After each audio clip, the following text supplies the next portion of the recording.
Hello बच्चों, let's read the question. The question is, what will happen to a person if he is exposed to too much of UV rays?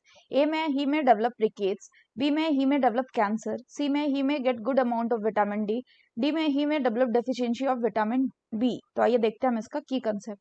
तो अगर हम बात करें इसके की कंसेप्ट की, so the key concept will be exposure to UV rays. तो हमें पता है कि जो सनलाइट है ये गुड सोर्स होता है किसका?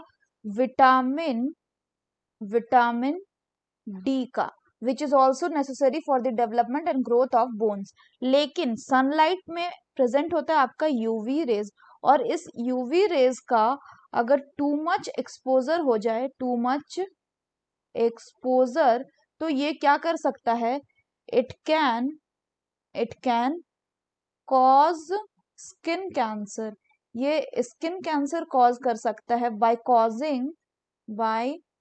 Causing damage to the DNA, damage to the DNA.